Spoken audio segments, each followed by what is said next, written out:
Saturday Morning host, and the New York Times best-selling author of Belonging.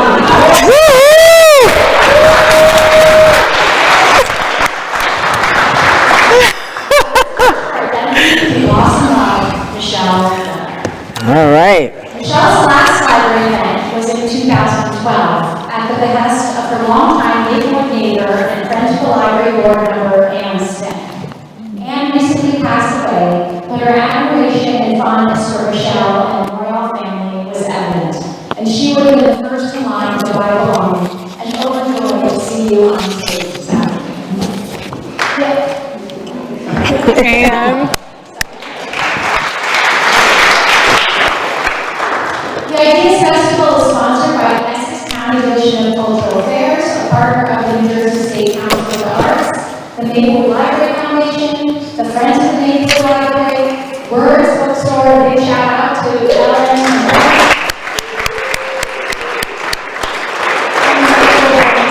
and now I'd like to ask the Maplewood Library staff to please stand.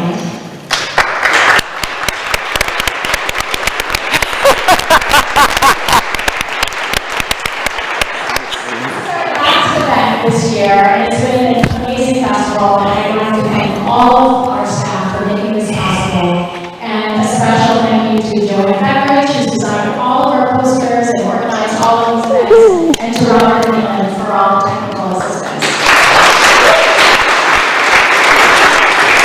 I'd like to give a special shout out to my brother, Chris Lester, for gifting us this logo 10 years ago, and for revising it every year. Wow.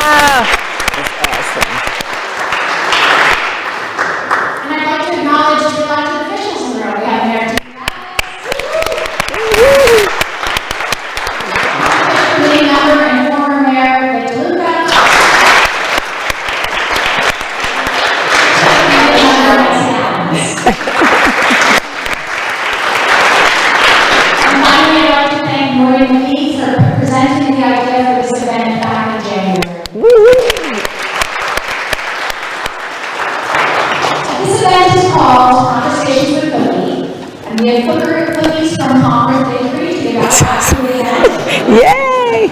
And now I'd like to introduce Minick Mason.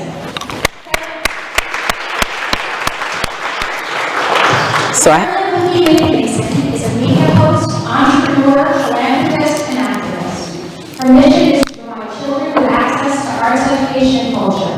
As a board member of the Apollo Theater Foundation and co-chair of the Nominating Development Committee, she works to honor the influence of African American artists and advance reading voices. Some excerpts from your book is also following. I'm going to be reading excerpts from your book. She currently serves on the Dean's Board of Advisors for American University's School of International Service. And now I'd like to introduce Michelle Miller. Michelle, thank you. Michelle Miller is an Emmy, Gracie, DuPont, and Murrow award-winning journalist who co-hosts CBS Saturday Morning. Her work is also regularly featured on CBS This Morning, CBS Saturday Morning, and CBS Evening News. And she has appeared as a correspondent on 48 Hours. A native of California and graduate of Howard University, and Michelle is here very briefly in a day of a very busy schedule. She was on air this morning, and when she leaves Maplewood, she is on her way to Washington, D.C. for the White House Correspondents' Dinner. Michelle lives with her family in South Orange. Cookie, Minick Mason, and Michelle Miller.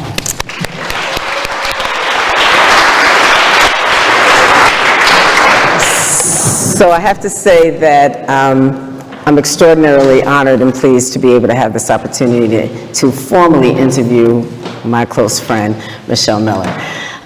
Even though I was responsible for you getting a ticket last week. I drove her home. I was trying to rush her to the airport, as a good friend would do when she had to go to another event, and I got a ticket along the way. So that's he was a very, very mean police officer. Yes, yeah. So he was very nice. We won't get into all of that. But But I wanted to, I mean, we've had so many conversations, so many really revelatory and emotionally charged conversations about your amazing book, a memoir. And so before, I really was trying to figure out kind of, what approach I should take with it. But I think there have been some topics that we haven't dealt enough with. And since we're in Soma, a wonderful community that focuses on trying to make sure our residents all feel included and that they belong here, I thought we'd have this conversation through the lens partially of race. So I want to start off first by giving you an opportunity to just give me a quick synopsis before I bring in my question to you about the book and how your story of belonging actually started with the story of othering. So I'd like for you to talk to you about your mother and her race, because what you thought was different than what you initially. Right. So I think that for most of us, there is a hierarchy in this country that very few of us talk about, or we do talk about, or we know about, or we don't know about, and that is the realm of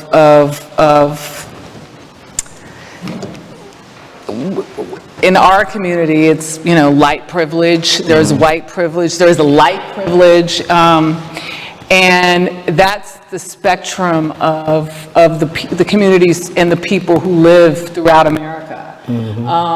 Prior to, I would say, I think people are more awake to these notions of colorism and what it means and how they fit into it.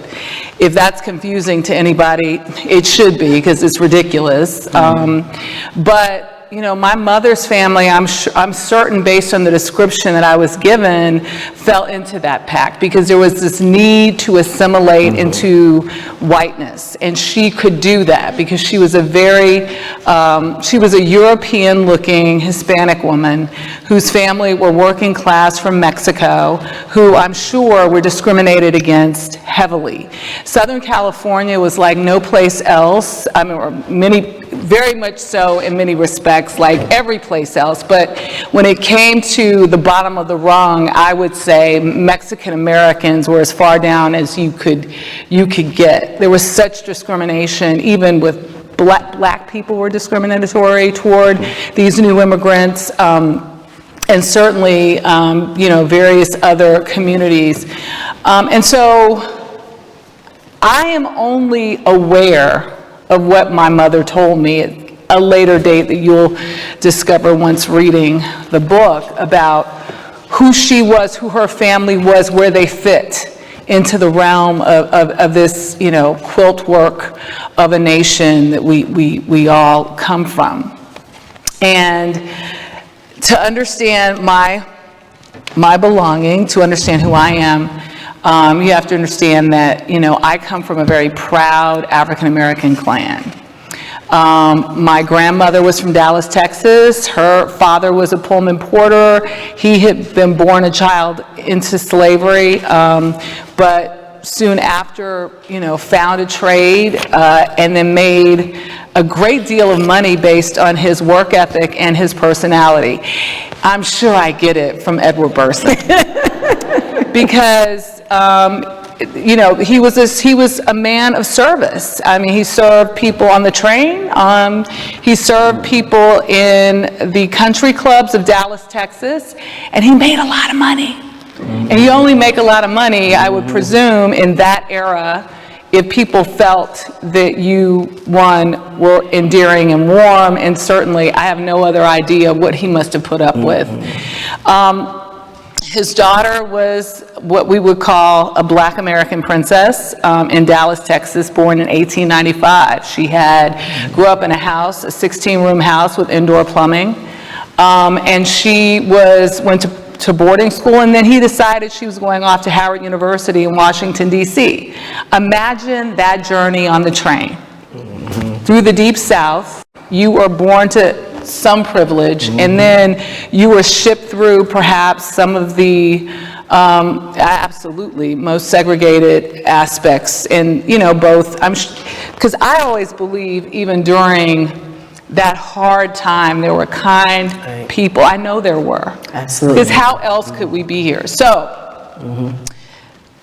my grandmother, my father then followed in my grandmother's footsteps at Howard University. He became a surgeon. He became a community activist. And this, in the 60s, was the time in which, when he was both a civil rights activist, worker, a surgeon, a community leader, and the first African-American who was voted onto the Compton City Council when Compton was 70% white, 30% black,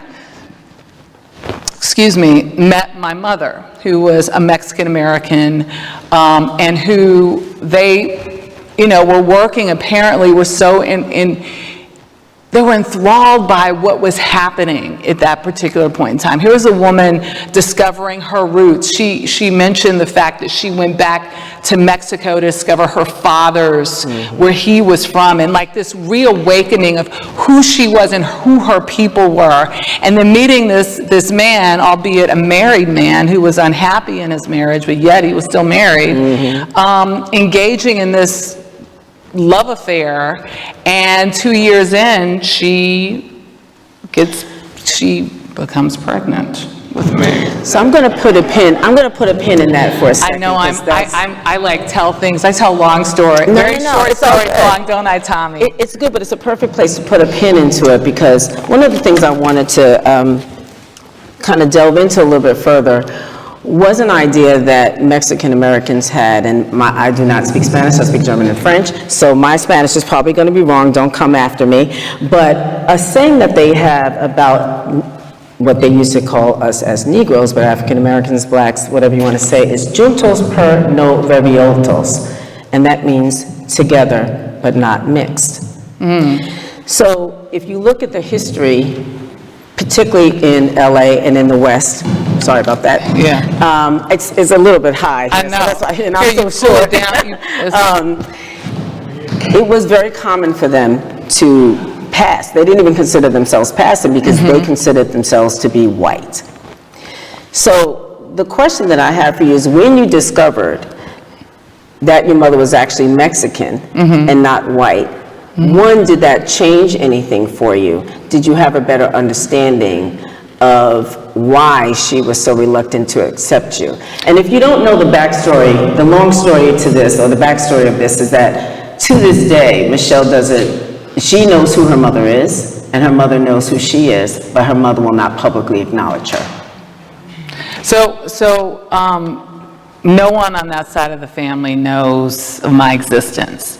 So, okay, so I would say that my mother made a choice. And this is probably a choice that, many of us know of in our families, and some of us don't, because I guarantee you, there are at least 5 of you in the audience who don't know some secret that your mother, your father, your grandparents have lived with their entire lives and have never shared with you.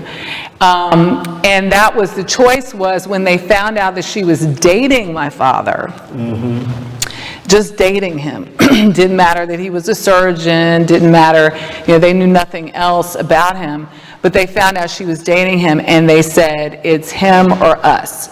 And it was the strong arm of the family, to my knowledge, based on what my mother has explained to me, was her brother and her mother. And, imagine, all these troublemakers in the 1960s, fighting for their rights and, stepping forth. I mean, to a community that, the immigrant community, generally speaking, is to kind of put your head down, do the work, and good things will come out of it. People will recognize you, and they will do the right thing. And you can be really patient and wait for that, but African Americans have long known that it doesn't matter how hard you work. It doesn't often matter how with it and with us you've been. It's like we've got to fight to get half as much as what we're due. That's just kind of what's instilled in our brains, because it's a long history of turmoil and sacrifice, and you only have to read history to understand what that's about. Absolutely.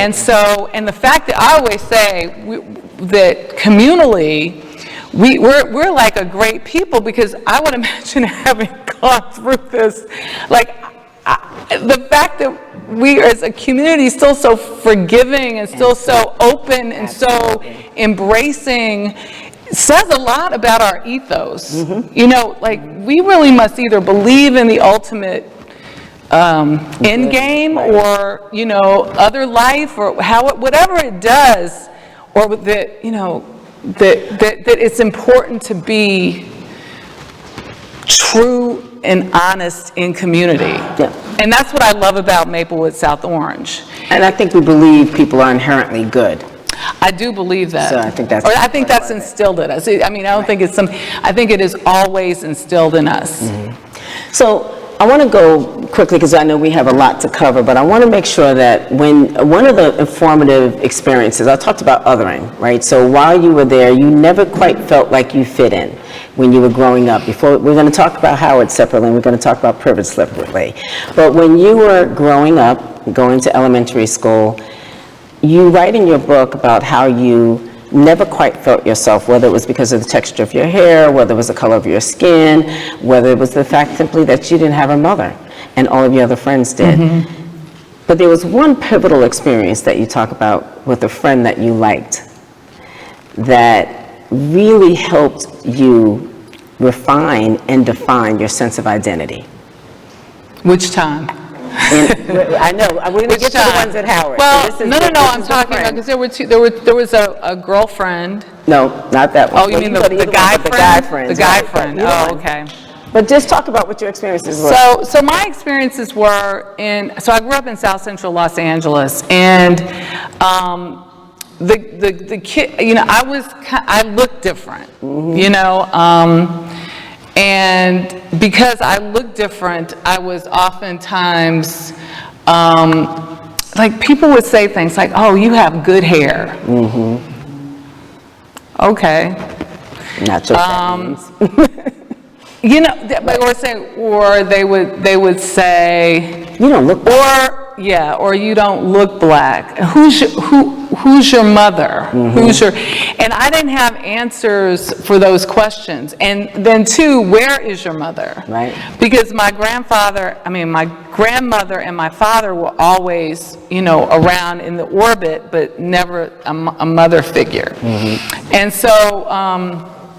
And so there were culture clashes, and knowing how to express myself even in my own community, mm-hmm. sometimes was, a minefield, because of essentially this state of, it's, my friend Hassani always says, Michelle, it's really hard for people to understand the layers of exclusion and the layers of colorism. Right. It's very textured. Yeah, exactly. And all of that. So I don't want to go into all of that, because I think it's a messy subject that mm-hmm. people can misconstrue. But I will say that we all have a tendency to other people. Right. All of us. So the young girl that you. And so when I was bused. I was one of those kids who was bused out to the San Fernando Valley in North Hollywood, California. I was part of a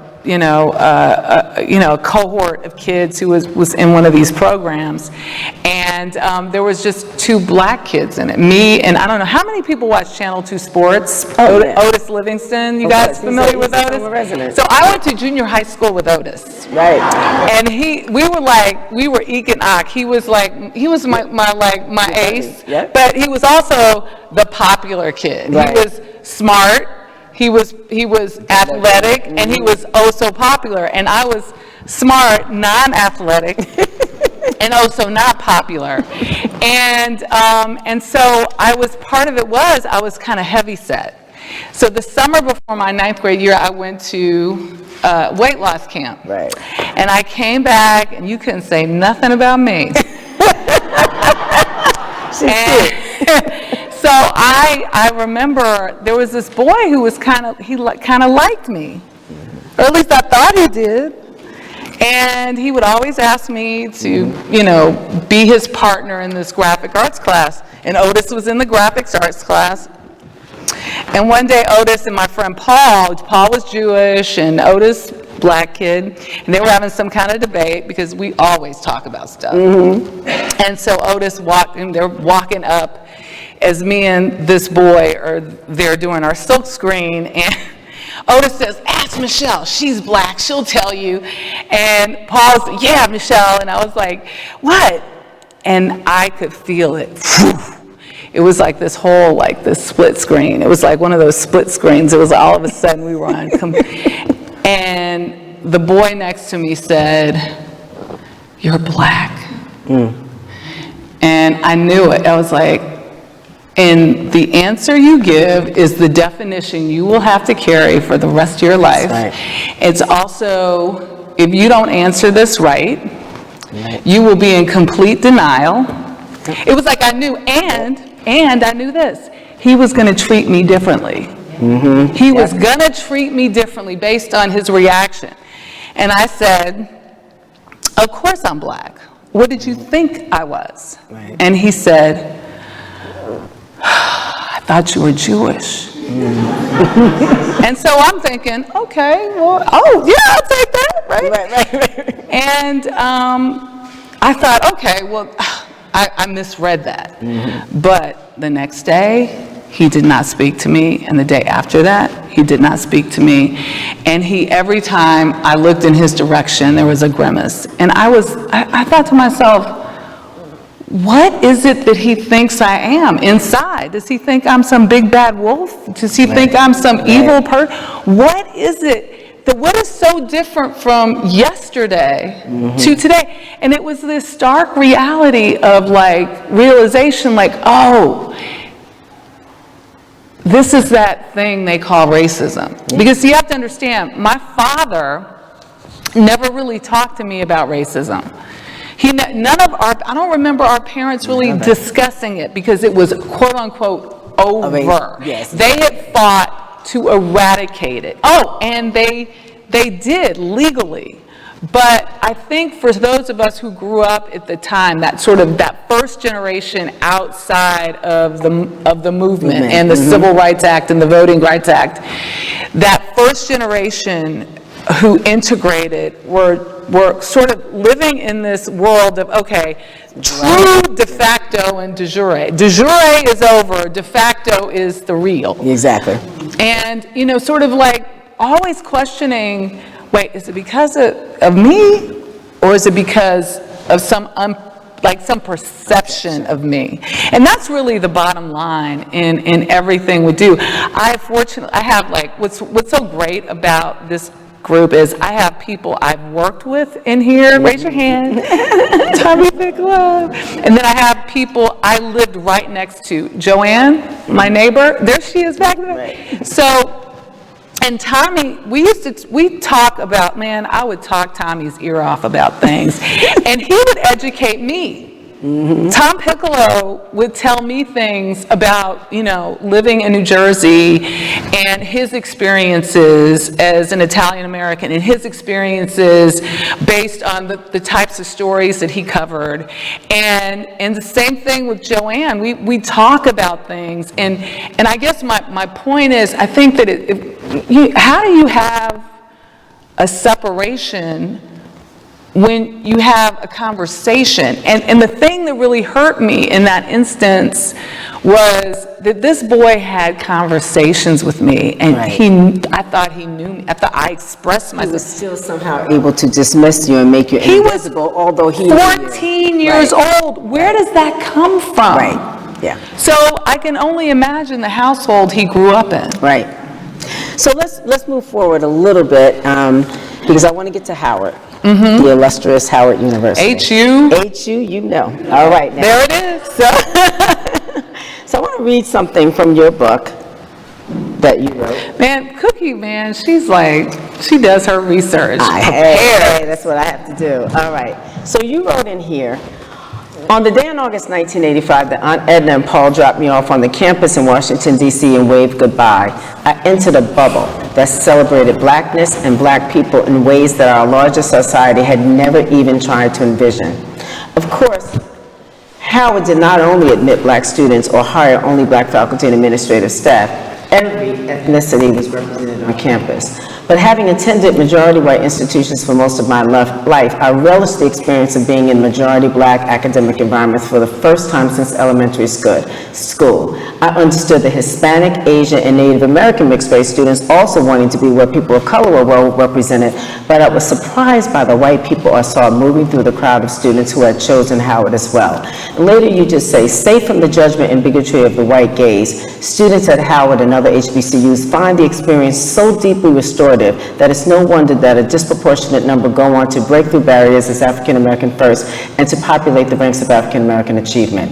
But what I want to delve into is something really, I think, enlightening that you shared in the book. You talk about how a white student at Howard enlightened you to the difference in the way in which white people perceive themselves versus black people. So this goes to this point of how they think about you and how they could suddenly pivot and turn on a dime, even though they thought you were fabulous when you were one thing, but when they just learned that you were something other, how they could quickly pivot. So I want you to talk about that experience of meeting with a black white student there. So I remember, because I was fascinated by why, you know, a white kid from the Northeast would want to come to Howard University. And he said, I come from a predominant majority. He said, I think he was from Vermont. I said Vermont in the book. I'm not absolutely positive it was Vermont, but it was like Vermont or Rhode Island. Yeah, it was really a state, and he was delightful because he was so himself. You know, like when people, I always say, you know, all of us, well, I don't know about, we code switch. Because we kind of have to, and we're learning not to, we're trying not to, I do. I'm like in and out, in and out, in and out. People say it's your broadcast side, and then it's Michelle's side. It's your broadcast side. It's Cookie versus Carolyn. Yeah, right. And so, but what was so wonderful about this kid was he was like straight down, he was who he was, and he wasn't afraid to be who he was in the environment that he was, which was really refreshing. Right. Because a lot of times people feel like they have to be something they're not. Right? In order to be cool, right? And so, you know, I said, hey, can I talk to you? I'd love to do a piece on the Hilltop about you. And he said, sure.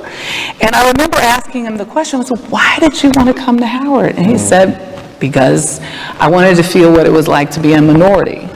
I was like, why would you want to do that? He said, because, he said, it's important for me to sort of be able to move outside of my comfort zone in order to really understand other people. I was like, whoa, okay. And then I said, well, okay, well, what is it you've learned?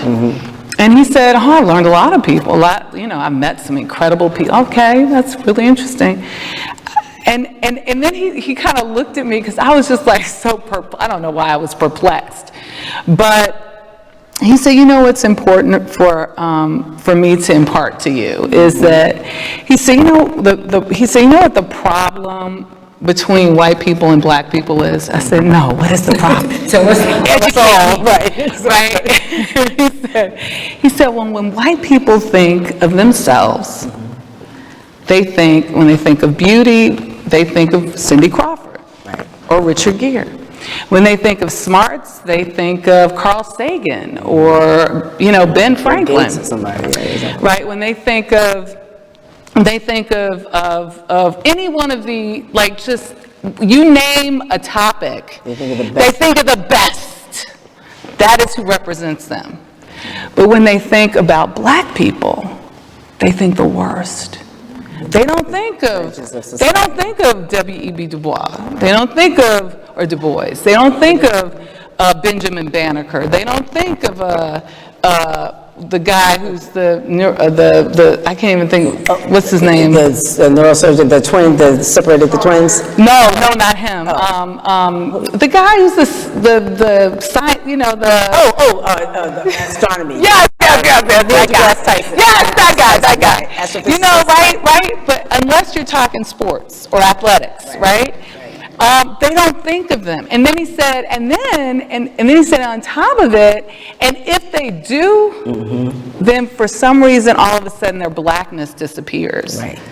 And so they're exceptional, and their blackness has nothing to do with it. It's despite of, and so I remember I was like this. I was like, oh my gosh. Yeah. I got schooled by a white boy. Yeah. He totally, it was just like this. I was like, oh my gosh, you're so right. And You can see it in our policies. You can see it in the way that everything from housing to redlining, bank access, capital access, you know, and so, you know, and so it was just like kind of like it would later come out and Do the Right Thing. Like, this was my sophomore year, I think, but then the movie Do the Right Thing. That's when, you know, Spike Lee kind of, you know, dropped the mic on that point of black nationalism and how it becomes it's not black anymore. Well, that dovetails right into the experience you had when you were with a major. So I was with the Star Tribune. I was an intern at the Star Tribune. I think it was going into my senior year in college, and it was a wonderful internship in Minneapolis, Minnesota, and it was. I learned so much, and the people there were so good to us, and we were minority interns, so the majority of the kids who were part of this internship program were minorities, so they embraced us, so I don't want folks to think, but it was, and this is where I think unconscious bias kind of falls into play, because in all those good intentions, the publisher stood up and was having a conversation with us to encourage us, to, you know, make us feel as though we were welcomed, and in the moment he said, I just want you to understand that in order to be great journalists, you're going to have to put your blackness aside. And I had just come back from Africa. I was a semester abroad. So I had been in a sort of a majority kind of a sphere or bubble. I was attending Howard University, another bubble of understand, well, no, really just sort of being enveloped in the sense of knowing who I was and knowing the reality outside of the racism. And that's the best way to describe it. So there's a whole lot of other stuff going on, but when you can remove the racism from like the element, there's no questioning, oh, she just doesn't like me. You know, it's not, oh, she doesn't like me because, it's like people have a hard time understanding, people who aren't of color or who are marginalized have a hard time understanding. Like race, I hear it all the time, race doesn't have everything to do with everything. And I was like, it kind of does. I see it seething in so many, it's like so hard. I mean, you know, Tommy and I would get into this a lot. You know, I'm sorry for calling you out, because we would have deep conversations in that car, and it is so true because we would talk about. He would say, you know, my grandparents weren't white back in the day. You know, he's like, we were Italian, Right. You know, and so understand it's like there's somebody is always, you know, making a mention or a subtext out of who you are, what you are. So back to the point of what the publisher said, I was kind of astounded, and I said to him, I just raised my hand. I was like, sir, I'm having a real hard time understanding that point because I wasn't born a 9-pound, 9-ounce journalist. Right. Fully formed. I wasn't born that. I was born a 9-pound, 9-ounce black child or mixed race child, whatever child, but I was like, whatever that was, that person, that's who I grew up to be through that lens. And he kind of looked at me and I said, do you understand what I'm saying? And I said, so let me ask you this. Has anyone ever told you to put your maleness or your whiteness aside to be a better journalist, to be a better business person, to be a better person, to be a better father? No. I bet you they haven't. No. The gumption I must have had back then. Do I have gumption? Like, that was pretty bold. And I didn't mean, I was just so, like, I was shaking. I remember. And my white all of my colleagues, most of them were white, and they like afterwards, because they were, like, you have to understand, there was a class divide in newspapers at that time. A lot of the gumshoe reporters had picked themselves up, were straight out of high school, you know, didn't come from like the Harvards and Yales, and he was an executive and was part of this sort of white collar, you know, MBA and, you know, master's, and like there was this education divide into formal education divide. He was a Northeast, if I recall correctly, he was, you know, from some of the best schools. And I remember several of my colleagues came up to me, editors and reporters, and they were like, good for you. And I said, why? And they said, because he doesn't understand what it's like to be like us. And I was looking at him like, oh, we're us? And they were like, yeah. He's like, he was born with a silver spoon in his mouth. And I was like, oh, okay. So it was like, that told me volumes, because it was another layer of how we all are from different perspectives and points of view. That's diversity too. And so what that experience taught me was, and also you'll later learn in the book, there were a couple of times where my bold audacity wasn't rewarded in the things that I said to people. But I've learned to like speak with some level of discernment of knowing the moments to speak, because, you know, prior to, I would say about 5 years ago, anything and everything. Anything and everything. And if you watch CBS Saturday Morning, you also know that I'm not completely there yet, right? Because that's what we love about you. Yeah, right. No filter. No filter, but that's all right. I want to make sure we talk about your mother. And something that's described as a legacy of loss. The only thing I wanted to piggyback on quickly for that is something that you experienced in Africa. And I just want to highlight something to just put another sort of a pin on top of that. But, you know, when you talk about privilege and you talk about race and understanding your blackness, I think you had a bit of a culture shock when you went to Africa, and they had to put you in your own place about your lack of understanding of the culture. Me and all of your colleagues. All of my classmates. So there were 15 of us. Yeah. But I was just, before you go there, I was just going to read something so you understand the context. In this experience, she says, you all act like because you're American, you're better than everyone else. He explained, not unkindly, it's in how you walk. It's in how you talk, how you enter a room. But you all need to check the attitudes. Yes, even you black folks, you're in a different culture now. You're in their culture. You are all guests here, so you need to stop acting as if you're owed any favors and learn to be more respectful and appreciative of your host.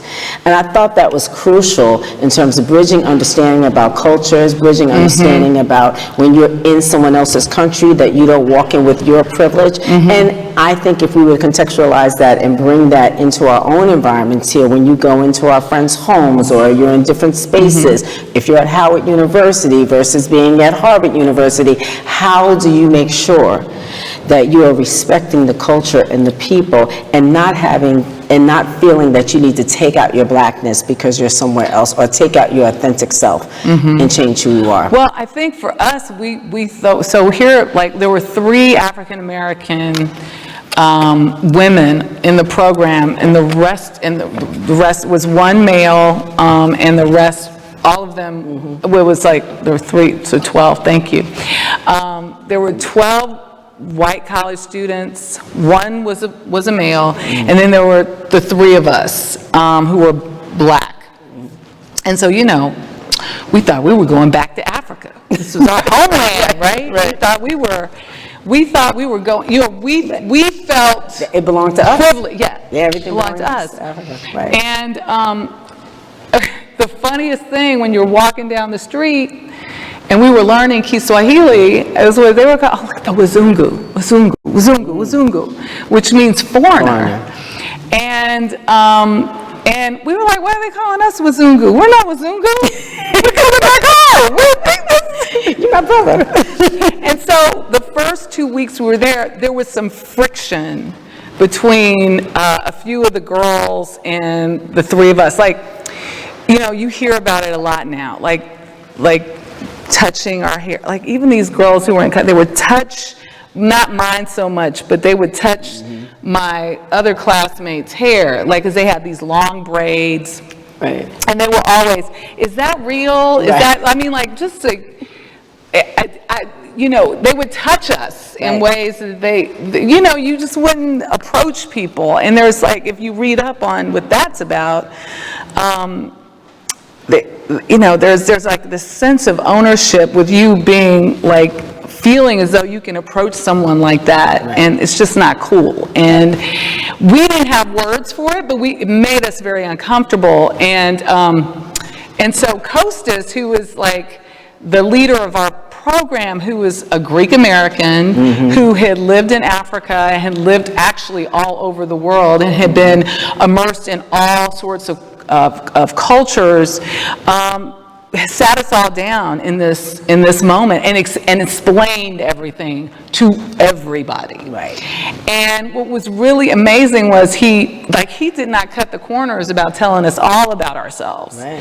And so the first 2 weeks we were Wazungu. By the end of the first month, we didn't hear that anymore. Wow. And it was such an eye-opening moment, because what we did was, I don't think first of all, the acknowledgement that we were American more than anything else is like something we have to wrap ourselves around as African Americans in particular. Right. We are Americans, right? Yep. No matter what color we are, because this is a nation and a culture within of itself. You know, explain it any other way, but you go someplace else, that is who you are. And then two, it was like a leveling. We had to level ourselves to the point where we had to dispel like what growing up an American meant. And think about that. What do we always say as Americans? We're number one in the world. Oh yeah. We're better than everybody else. Around that. But there is a pride. Everybody else says it, but like there really is a belief about that. Yeah. And it cuts through in so many different aspects. And back then, when we were leading in everything from the Olympics to manufacturing, you know, so I guess for me, for all of us, because by the end of that program, we were all in lockstep together. It was like such, I wish everyone could go away, like spin us into space, and we would become brothers and sisters in a way, because we would be like, we're all on even footing. We became, you know, the same in so many respects. And you understood that there was more alike than different. Oh yeah, more alike. And then too, there was such an understanding of like, because we were able to converse on a level, and we had a mediator who understood.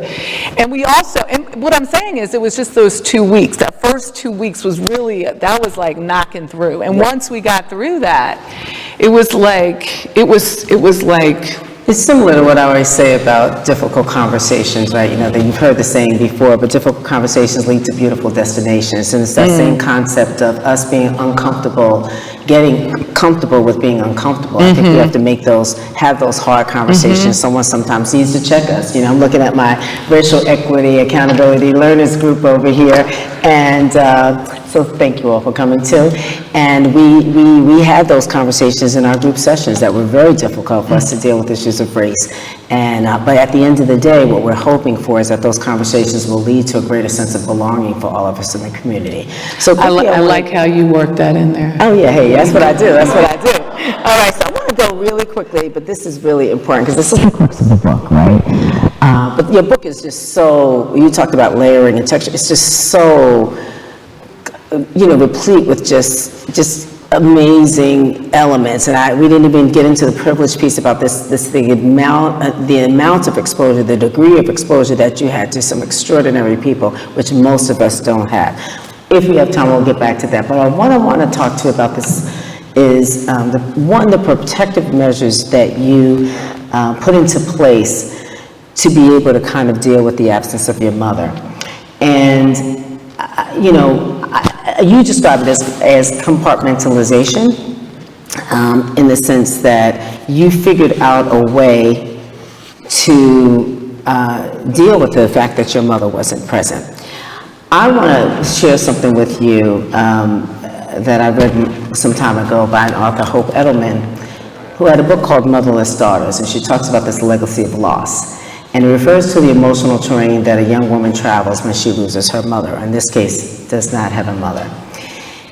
And in an article, she says, losing a mother early shapes a woman's emotional terrain for life, and this is written by Sandy Banks, but she underscores Edelman's arguments that daughters who lose their mothers prematurely share certain qualities.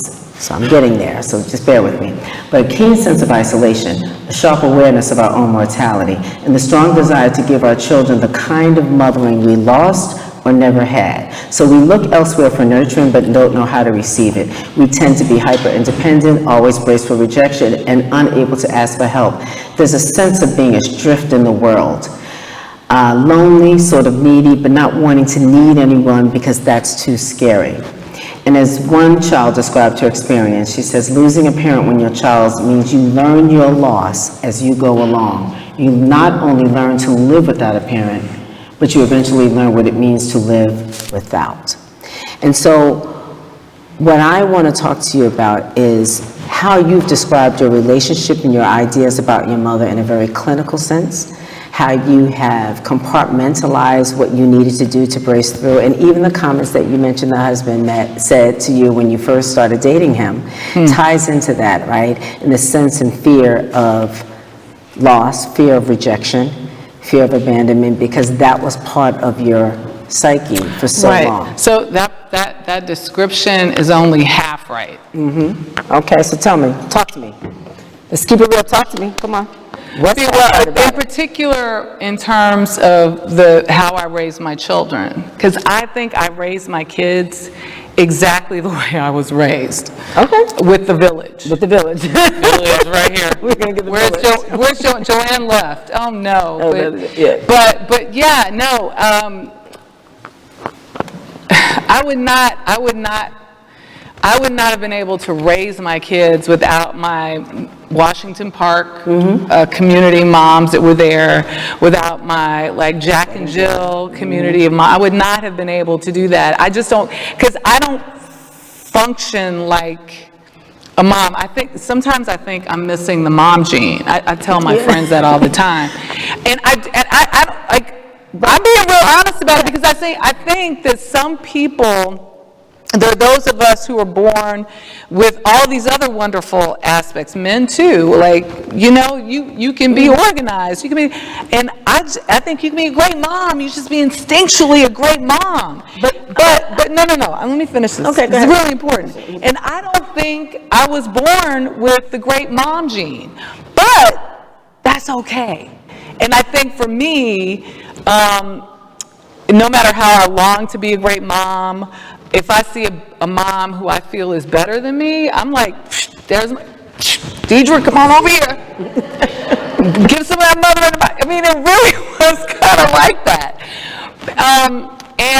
And so the loss of, I felt fear of rejection. My husband, as you mentioned, when I met him, and this was before we were dating, because we negotiated the whole dating thing. You'll read about that. Because he was the mayor of New Orleans at the time. And I was a journalist, and we would find ourselves, because our where we would meet, because we would both, jog on the track in City Park. And so our relationship, or friendship, kind of started out on the track. And when he asked me out on a date, which wasn't at the track, was at another event. And I was like, no, I can't go out on a date. He would see me back on the track, and he was like, why can't you go out with me? I was like, because I want a job. And so I want to remain employed. And, but the negotiation was, how are we going to, that's part of the fun part of the book. But he said that I said to him, whatever you do, do not abandon me. And he looked at me kind of like, because my husband's like very discerning, and he always he listens to everything anybody says, and he says, ooh, I don't know what that means, but Because you were in a relationship. Yeah. he didn't know anything about my origin story, and he said, I'm gonna keep. So it resonated with him, and when he found out about my mom, he said, okay, I get it now. And he told me when I wrote the book, he's been hampering me to write the book for 25 years. He was like, you need to write your story. He said, I'm so glad you wrote the story because you could finally get it off your chest. And I was like, what do you mean? Did I have to get it off my chest? He was like, oh yes. Yeah. And here's why. And I don't even remember saying that to him. But I mean, compartmentalize. And so I think about, the only reason I think I compartmentalize is because I do my job so well in terms of the things that I cover. I mean, Tommy Piccolo could tell you better than anybody. We cover some of the most horrific stories, experiences that people can experience. I mean, whether they lose their home or they lose their child. Right. And I remember being at Sandy Hook. I was the first correspondent on the scene for a network. Me, Rodney Comrie, we showed up, and when I remember it was like all this confusion about what it actually was. And when we landed, like when we parked the car, I remember pulling my BlackBerry out, and it said 20 children, elementary schoolers killed, 6 educators. I looked at the source. Always check your sources, people. It was the Hartford Courant, which was the sister paper of the Los Angeles Times, Times Mirror. I knew it was legit. And I remember thinking, these kids are in kindergarten. My daughter was the same age. Right. And it just rolled over me. And I was like, how is it, after I kind of took a breath, a week later, I was like, what is wrong with you? Right. What is wrong with you? Why haven't you cried? Why haven't you mourned? Why aren't you terrified? Why aren't you? I was like, what is wrong with you? And it's like how everything, like in my house flooded, and my family flooded, they completely flooded. During Katrina, there were people I knew who lost it. I was like, okay, and what's wrong with me? And I don't know if there's something wrong with me, or in the moment it takes me a long time to grieve, because I didn't grieve my grandmother for 5 years. I didn't grieve my father for 15 years. I don't grieve in the moment. I grieve much later down the road. So in dealing with your mother, and particularly around how she treated your children in the book, or just that experience, not that she treated them poorly, but in that last, I've talked to you a lot about Grace. So this is what I will say about my mom. I never felt bitter about her leaving. Okay. I never felt, I understood the choice she made, because it was her family or this unknown. Right? So I understand, can you imagine someone saying, either you have to dispose of all of us or this new person? And she did have me. Right. I mean, I'm here. So that was my gift, that she had me. Right. But the problem I had was her, for some reason, when I had my kids, and her refusal to even acknowledge first my son. I tell you, there was like talk about like that grief, maybe delayed reaction, it all came out in that moment. Yeah. And she was glorifying her step-grandchild. Right. And I was livid. Right. I was so angry. Just angry. No acknowledgement of, I sent you, did you get the birth notice? Yeah, okay. Right. Like nothing. Like she was just But I was just like, oh my gosh, really? And this sort of like cavalierness about everything in my life. And so, and you know, shame on me. Shame on me for having that expectation that she would. And maybe that was unfair. But at least I'm honest about like how I felt in those moments.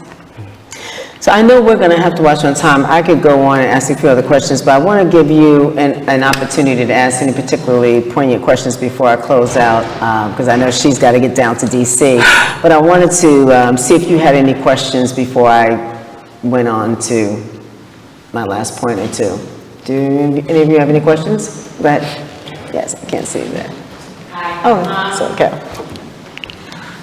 I want to ask, and she talked a little bit about it, and more so even in the context of, you took that year, right, where you took and you traveled, right? And when I looked up the book and I flipped on that time, and I think of like, is that something people of color, I would let my daughter do today, everything that's happening in the world. Right. I'm just curious your perspective on how that trip has changed you, and then as you have kids, how you think, is that something you sort of think? Yeah, no, I think so. I look at it from the lens of my father, because my father did. So my father pushed me. Oh, I got to tell you this really. So my roommate in college is an actress. She was my roommate for 2 years. Her name's Wendy Raquel Robinson. She was in The Game, and she's in The Game now. And she was on the Steve Harvey Show. And so we're both, like, I remember freshman year, she's like, girl, where are you from? I said, I'm from LA. She's like, I'm from LA. She's like, what part of LA? I live on 80th. Girl, you're from South Central. I was like, I'm from South Central. It was like my awakening to where I was from, because I had never heard of my placement as being South Central. So then I started wearing South Central like a badge. And I was like, I'm from South Central. That's right, baby. But Wendy, I spoke to her a week ago, and I said, because I was in LA, and I said, where are you? And she said, girl, you'll never believe this. Because she's that demonstrative. She's like, girl, you never believe this. And I was like, I'm in Paris. She's like, oh, you are? I was like, oh, great. She's like, no, I've never done anything like this before in my life. I was like, what do you mean you never travel outside the country? No, I'm traveling by myself. She said, Dr. Miller inspired me. I was like, my daddy? She's like, girl, yes, I read the book. Yes. She said, Dr. Miller inspired me. So I was like, yay. All of that. So she said, that was my father went on an excursion like that between medical school, from undergrad and medical school. It was like, he'd taken the money he'd earned from his working in the cafeteria, and he paid for this program, off in Europe. And so when I graduated from college, and after the internship, the LA Times, I didn't have a job. He said, you need to go travel the world. And I looked at him, I was like, Daddy, I don't have anybody to go with. He said, you don't need anybody to go with. I was like, really? You think I can go by myself? Yes, you can. I was like, well, Daddy, I only have a certain amount of money. He's like, I got you. If you need more money, budget. But if you need some ways, well, the card was still like full up to its limit. He never did make good on that. But my point was that my father really was the impetus for me to kind of explore. And I think for so many of us, the idea of doing that today is so dangerous, but it was dangerous, just as dangerous then. I shouldn't say that, but it is, America, think about it. Yeah. We kill more people in this country than even with, if you want to think of it in the terrorist states and the possibility of terrorism hitting, the shores in any other nation in the world. It's just the data, it's the facts through gun violence.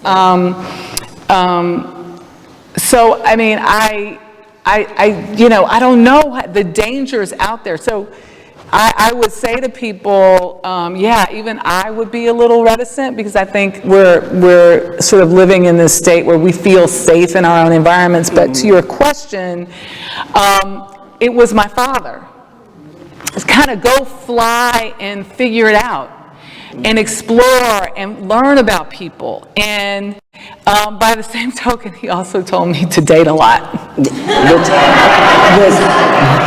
He said, you don't have sex with all of them. But you need to understand people. Yeah. And make sure you open yourself up to all kinds of people. Yeah. It was like, my dad was kind of is the right term bon vivant? Yeah, bon vivant. Bon vivant. Bon vivant. Bon vivant. Bon vivant. Vivant. Well, actually, that's where I wanted to go really quickly before we close out. You had people who stood in the gap for you. You talked about the community and the village that you had to raise you. But we don't give enough credit to black men and fathers. And that's why my husband wanted me to write this book. Right. He said, because people hear the stories of black women sort of coming, he said, there's so many black men, and black men are vilified by society. Right. And so I wanted to give you an opportunity to talk about, very quickly, two things. One is the impact of your father, and how I'm sure that there were many things that disappointed you about him, or there were failures or flaws that he has, as we all have as humans. But I wanted to give you a chance to speak to that and his impact on your life. And the other person I really want to make sure we discuss is Big Mama. And your aunt and the other woman who stood in the gap for you when Big Mama passed.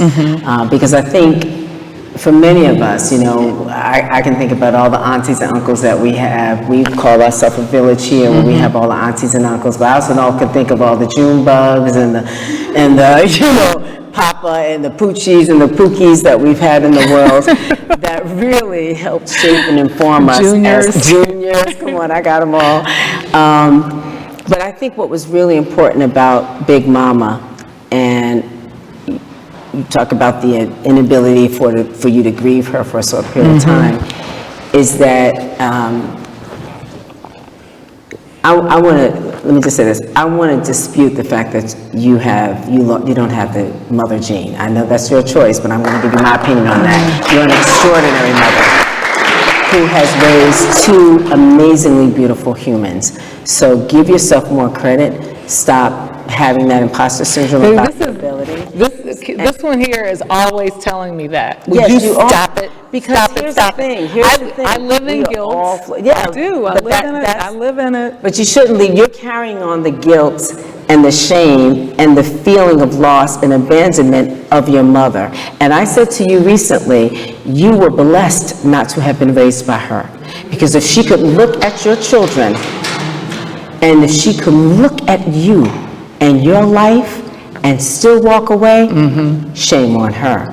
You're much better off without her, because you were surrounded by people like your Big Mama, like your aunties who stood in the gap, who showed you what community was about, what acceptance was about, what love was about, what bravery was about, all of that. And that's her lack of courage to stand up. That's true. Is not something you would have wanted to inherit. Thank you, Dr. Mason. You're welcome.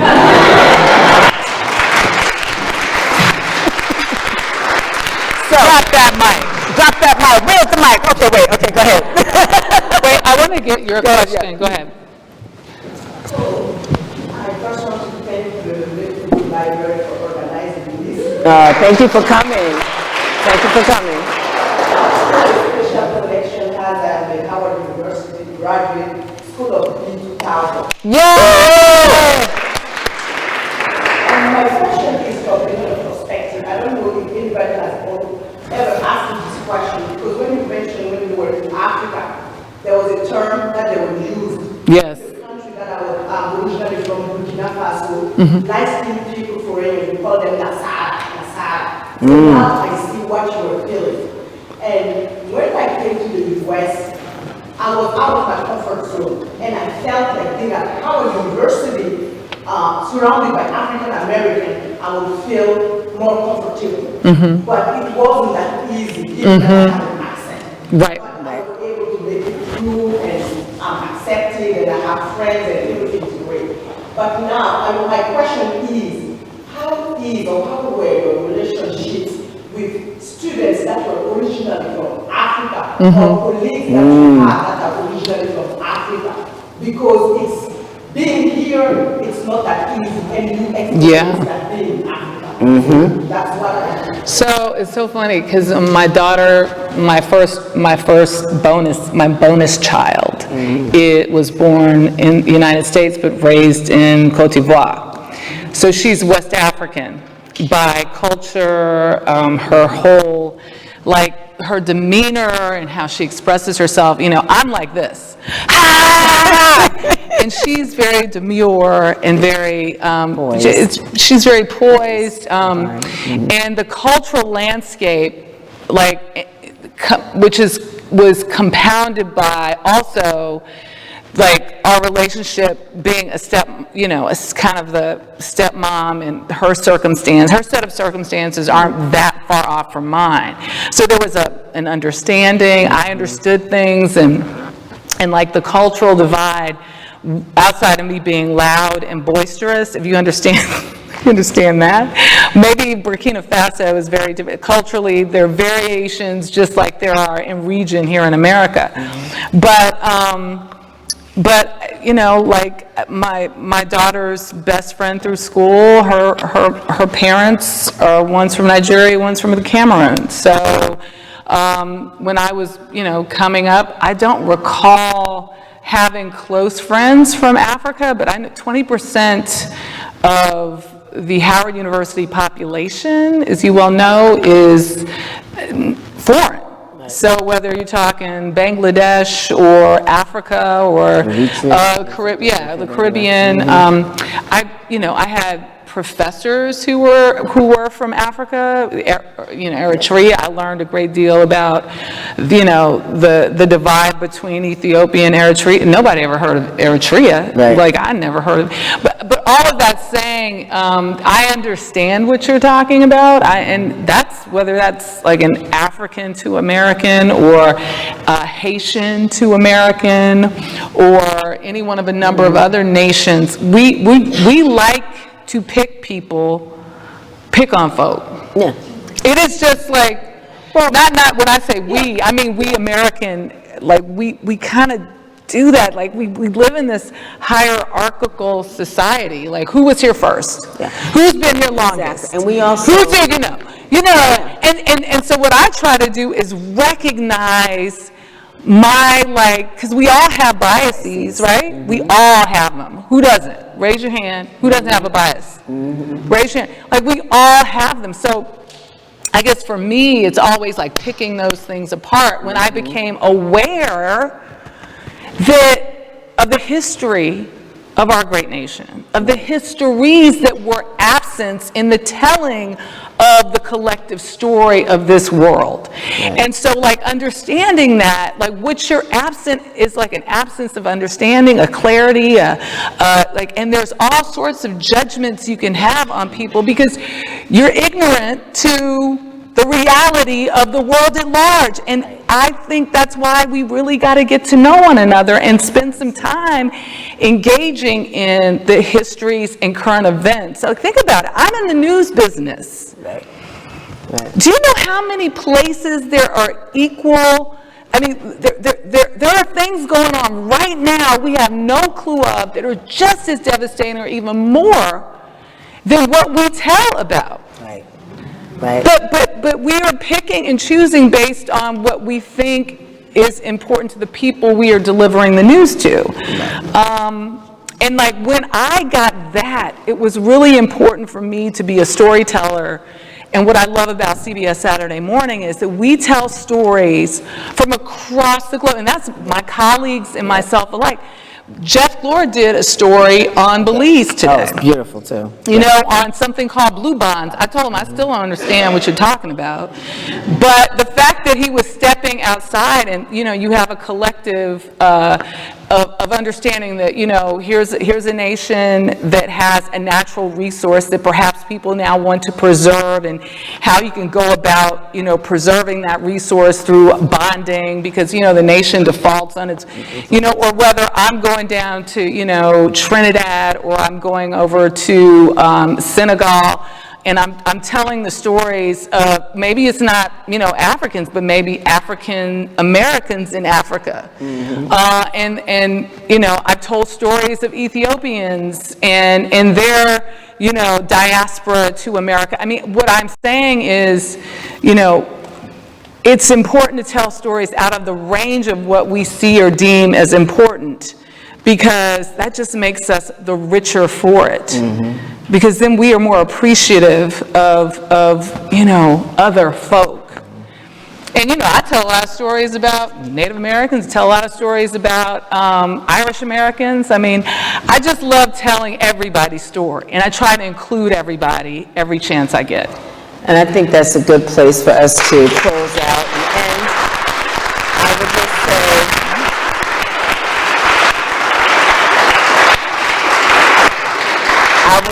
Michelle, thank you so much for telling our stories, and for telling also such a beautiful story about our collective history of exclusion, but more importantly, of bringing people together and bridging understanding. So I want to thank you for sharing yourself in such a very vulnerable way, and I want to thank you for giving me the opportunity to have this conversation with you Thank today. you, Cookie. Thank you all. Thank you all.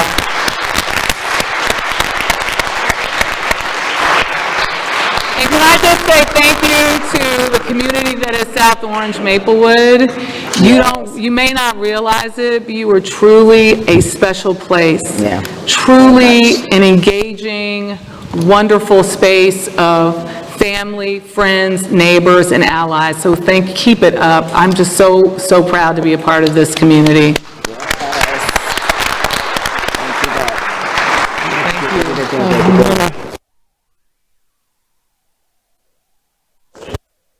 So we're going to do it. Make sure you miss your... Oh, I got it.